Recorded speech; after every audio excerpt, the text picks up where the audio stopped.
பண்ணி தான் வந்தேன். திரும்ப போறதுக்கு புக் பண்ணணும். நான் புக் பண்ணிடுறேன். நீங்க எதுக்கு இங்க டாக்ஸில போகணும்? வரும்போதே உன்னை கார்ல கூட்டிட்டு வந்திருக்கணும். விட்டுட்டேன். பழனி பாக்கியாவை ஹோட்டல்ல விட்டுட்டு அப்புறமா வேலைக்கு போ. அப்படியே நாங்க புறப்படுறோம். சரிப்பா. வரேம்மா. வாங்க மேடம். பாக்கியாவை பார்த்ததும் தம்பி முகம் ரொம்ப சந்தோஷமா ஆயிடுது இல்லம்மா? கண்டிப்பா மேடம் மனசுக்குள்ள என்னவோ இருக்கு. காலையில என்ன சாப்பிட்டீங்க மேடம்? தோசையும் சாம்பாரும் சார். நானும் அதானுங்க சாப்பிட்டேன். நமக்குள்ள என்ன ஒற்றுமை இருக்குன்னு பாருங்களேன். ரொம்ப நாளா ஒரு சந்தேகம் மேடம், கேட்கலாங்களா? உங்களுக்கு பிடிச்ச சாப்பாடு எதுன்னு நான் தெரிஞ்சுக்கலாங்களா? இது மாதிரி கேள்வியே இது வரைக்கும் யாருமே கேட்டதில்ல.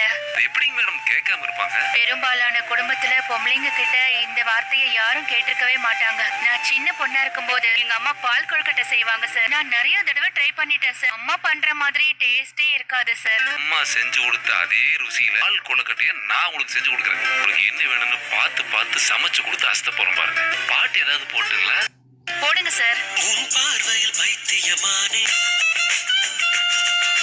டேபிள்லயும் காதல் புறாக்களா இருக்காங்களே. இங்க பாரு, இங்க ஒரு காதல் ஜோடி. நம்ம ரெஸ்டாரண்ட் ஃபுல்லா ஒரே காதல் ஜோடி தான் தம்பி.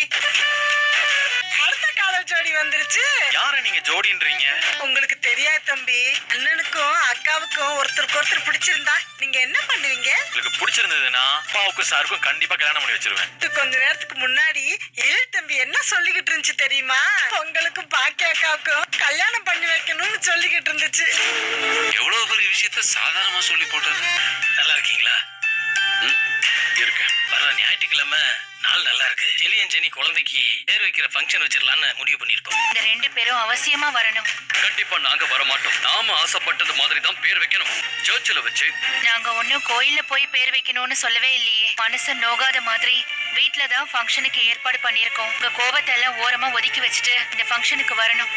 இது உங்க பேத்தியோட விசேஷம். நீங்க முன்ன நின்னு நடத்தணும். நம்ம பொண்ணுக்காக, நம்ம வீட்டு குழந்தைக்காக இந்த ஃபங்க்ஷனுக்கு போய் ஆகணும். அதுதான் சரி.